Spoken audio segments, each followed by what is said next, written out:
के हृदय तक अपनी पवित्र भावना से, अपने चिंता से, जो मेरे हृदय में दर्द चल रहा है, जो मेरे हृदय में करुणा है, प्रेरणा है, पवित्रता है, शुद्धि है, वो हर हृदय में पहुंच जाए।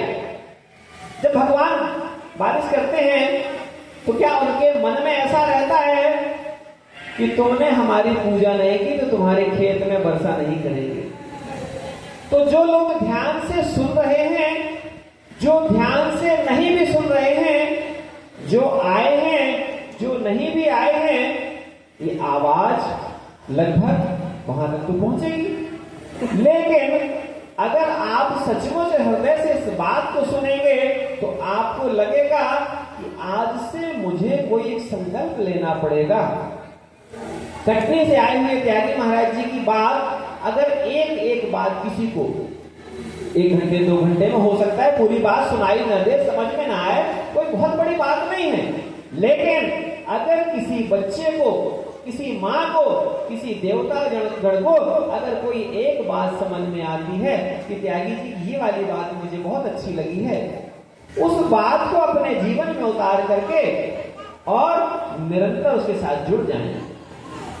हम आपसे कुछ मांगे तो कहना महाराज जी हमारे भरोसे मत रहना, कोई दिक्कत नहीं होगी। लेकिन आपने अगर, हम दोबारा आए और आपने कहा महाराज जी आप पिछले बार जो जो बोल कर गए थे हमने उसमें से एक काम तो शुरू कर दिया है, तो मैं आपके लिए अलग से प्रार्थना करूंगा कि माताएं ऐसी ही होती हैं जो अपने बच्चे का ख्याल रखती हैं और अपने बच्चे की बात का भी ख्याल रखती हैं कि मेरे बच्चे ने मुझसे कुछ कहा है। मैं आपसे गुरु बनकर आदेश नहीं कर रहा हूं, मैं आपसे आपका बेटा बनकर के बोल रहा हूं। आपको जो कुछ भी हमने कहा है, निवेदन किया है, वो चाहे गौ माता की बात को लेकर के हो, चाहे गौ रक्षा की बात को लेकर के हो, चाहे संस्कारों को लेकर के हो, चाहे आतिथ्य संस्कार को लेकर के हो, चाहे आतिथ्य के भाव को लेकर के हो, उसमें आपको जो कुछ भी ठीक लगे, जो अनुचित लगे, उसके लिए आप हमको सजा दे सकते हैं। लेकिन जो उचित लगे उसको तो आप अपने जीवन में अपना सकते हैं ना। तो जीवन में अपनाने वाला सूत्र, और मुझे नहीं लगता है कि ईश्वर प्रेरणा से कोई भी ऐसी बात हमने आपसे की हो जो आप अपने जीवन में पालन ना कर सके। ना तो हमने आपसे कहा कि आपको ये खर्च करना है, ना तो हमने आपसे कहा कि आप हमारे पास ये चीज लाइए। आप बड़े नित्य रूप से जो पूजन करते हैं तो एक काम जरूर करिए, भगवान सूर्यदेव को रोज जल चढ़ाइए। बहुत सारी माताएं और देवतागण इस काम को करते होंगे। कितना सरल काम है, बिना पैसे का। कितना खर्च होगा माता जी भगवान सूर्यदेव को जल चढ़ाने में? और वो जब सूर्यदेव को आप जल चढ़ाएंगे और वो जल भगवान सूर्यदेव जब उसको खींच करके ऊपर ले जाएंगे और आपका नाम उसमें अंकित होगा कि ये साईं खेड़ा वाली माता जी और साईं खेड़ा वाले देवताओं ने जो है ये मुझे जो जल चढ़ाया है, क्यों ना आज इनके खेत में, आपको पता जब भगवान यहाँ से बारिश होती है तो वो अमृत वर्षा कहलाती है। आप लोग जब खेतों में पानी लगाते हैं तो वो जो जल होता है वो साधारण जल होता है जो आपके जीवन के लिए ठीक है, लेकिन फसलों के जीवन के लिए जो जल आता है वो अमृत वर्षा होती है। इसीलिए कृषक जो होता है, किसान जो होता है, वो आकाश वाली जो बारिश होती है उसका इंतजार करता है कि नहीं? आकाशीय वर्षा जो होती है वो अधिक जो है ऊर्जा वाली होती। क्यों? क्योंकि आपके जैसे बहुत सारे भक्तों ने भगवान सूर्यदेव को जो जल चढ़ाया है उस जल का जो है वो प्रवेश करना, वो ऊपर गया, वही जल आपके पास में आकर के और फिर आपको ऊर्जा दे रहा है। और आप जानते हैं क्योंकि अभी ये गौ कथा का विषय बहुत महत्वपूर्ण चल रहा, पूरे देश में, पूरी दुनिया में, पूरे देश के लोग चाह रहे हैं, सबको दर्द है, कष्ट है।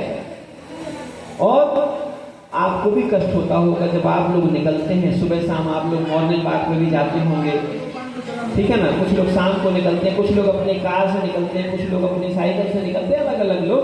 तो जब आप देखते हैं रास्ते में गौ माता खड़ी रहती है, कई गौ माताओं को ट्रक वालों से चोट लग जाती है। हम ये नहीं कहते कोई जानकर चोट मार रहा होगा, लेकिन ये बताइए अगर सड़क पर गाय है, सड़क पर आपका बच्चा खड़ा है, अगर उस गाय के बछड़े का बछड़ा होगा तो आपको कैसा लगेगा? उसको जो चोट लगेगी वो चोट तो आपको कलेजे तक लगेगी ना। तो क्यों ना वो जो गाय की चोट है वो आपको ऐसा लगने लगे, ये गाय को चोट नहीं लग रही है, ये चोट मेरे बछड़े को लग रही है, मेरे बच्चे को लग रही है। और जब आप हृदय से गौ सेवा से जुड़ जाएंगे, गौ से आपकी प्रीति हो जाएगी। बाबूजी बैठे हैं, बुजुर्ग हैं यहाँ पर। पहले के जो किसान होते थे ना, वो किसान गाय को अपना पूर्ण रूप से इष्ट मान करके और उनकी पूजा करते थे। और उसके कारण क्या होता था मालूम है आपको? उसके कारण होता यह था कि गौ माता से गोबर मिलता था, गौमूत्र मिलता था, और रोज जब हम पूजा करते थे, स्पर्श करते थे, तो उसकी जो ऊर्जा मिलती थी, लोग बीमार नहीं पड़ते थे। आज आप जानते हैं कि आप खेती से कमाई तो खूब कर रहे हैं, लेकिन इसके बाद भी इस स्थान पर बैठा एक व्यक्ति, ज्यादा की तो बात नहीं कर रहे हैं हम, इस स्थान पर बैठा एक व्यक्ति कह दे कि आज मेरे पास में जितना मैं चाहता हूं उतना है, तो मुझे नहीं लगता है कि शायद एक भी व्यक्ति बोल पाएगा कि मैं अपनी आय से संतुष्ट हूं। अभी थोड़ा और हो जाता तो ठीक रहता, जो मिल रहा है वो कम नहीं है, इतना बोल सकते हैं, लेकिन अब नहीं चाहिए। ऐसा कोई बोलने वाला है क्या? भगवान अब बस करो, जैसे पानी गिरता है ज्यादा तो क्या बोलते हैं? बस भगवान, दया खत्म हो गई क्या आपकी? ऐसा ही क्या इनमें से एक भी व्यक्ति, एक भी माताएं हमारी बोलने वाली हैं कि अब बस, अब मुझे सोना चांदी के गहने नहीं चाहिए, बहुत हो गए, अब बस करो। पति देव से बोले आप पैसे कमाने मत जाओ, बहुत कमा लिए। एक भी व्यक्ति आपको ऐसा नहीं मिलेगा। इसी का कारण है हमारे जीवन से आनंद की कमी होती जा रही है।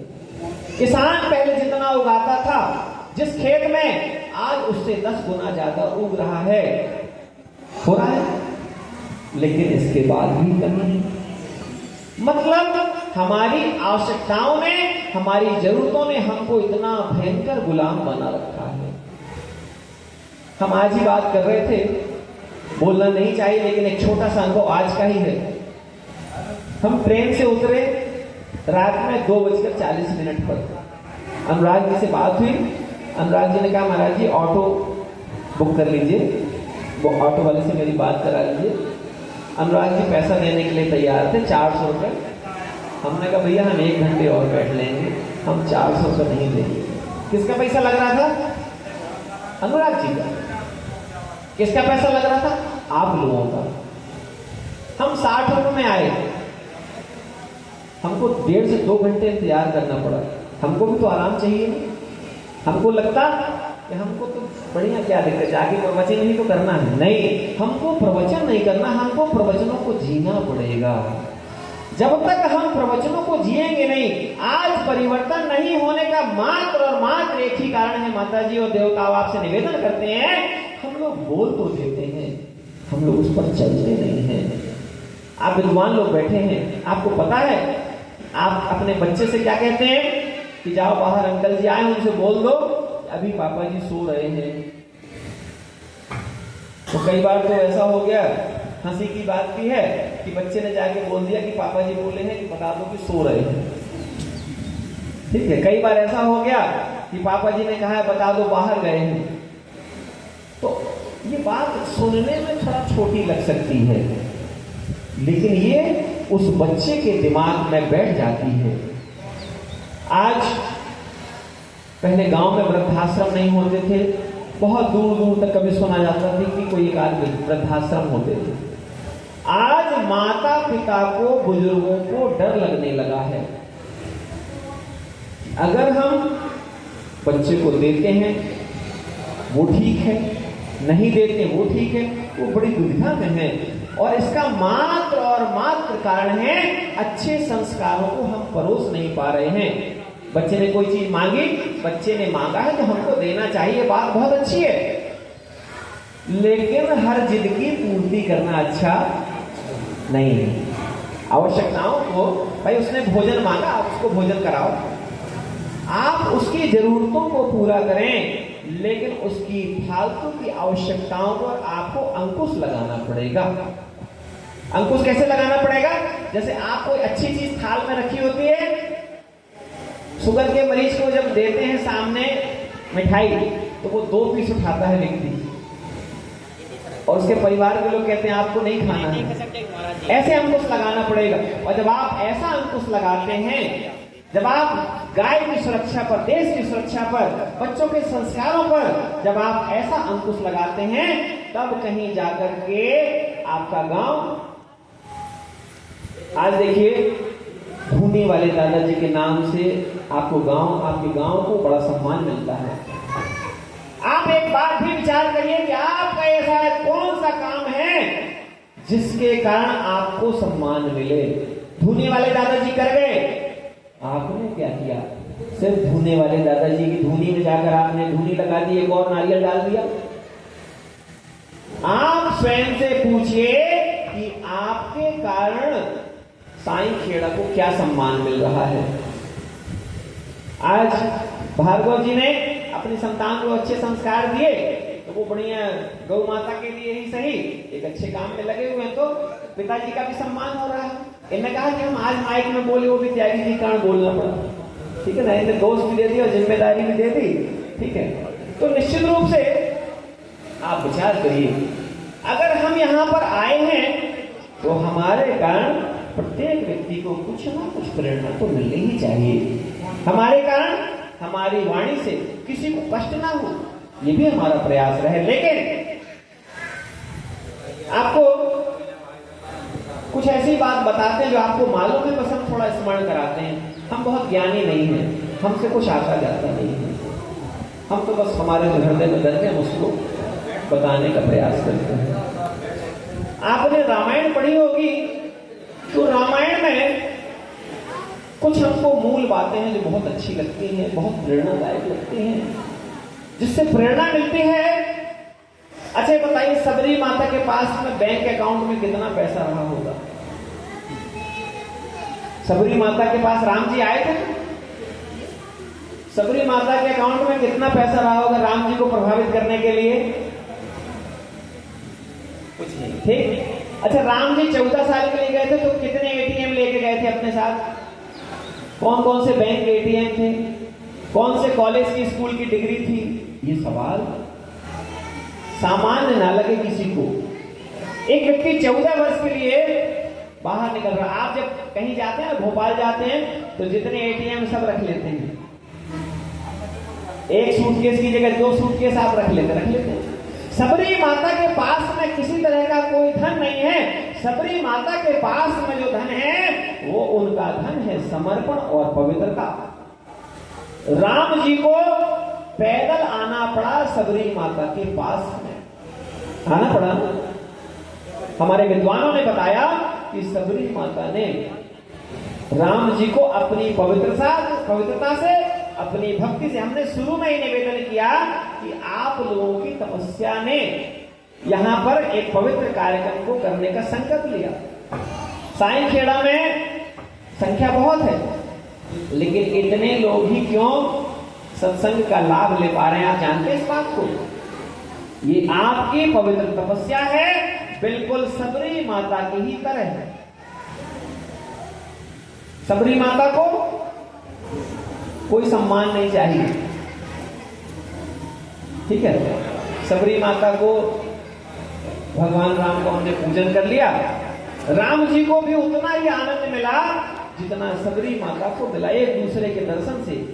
वहां पर वस्तुएं नहीं थी, वहां पर सोफा नहीं थे, वहां पर पलंग नहीं थे, वहां पर ये मैट नहीं बिछी थी, वहां पर माइक नहीं था, वहां पर सिर्फ क्या था? प्रेम, प्रेम और प्रेम, वो भी सच्चा प्रेम, निस्वार्थ प्रेम। क्योंकि भगवान ने यही कहा है। हम महाराज जी बैठे, एक ध्यान आती है बात, तटीय स्थान गए हैं। तटीय स्थान आप लोगों ने सुना होगा, वृंदावन का, जहां पर आज भी कलयुग का प्रवेश नहीं है। तटीय स्थान, वहां पर आज भी लाइट नहीं जलती है, दीपक जलता है आज भी, और जबरदस्ती का कोई आडंबर नहीं वहां पर। हम वहां पहुंचे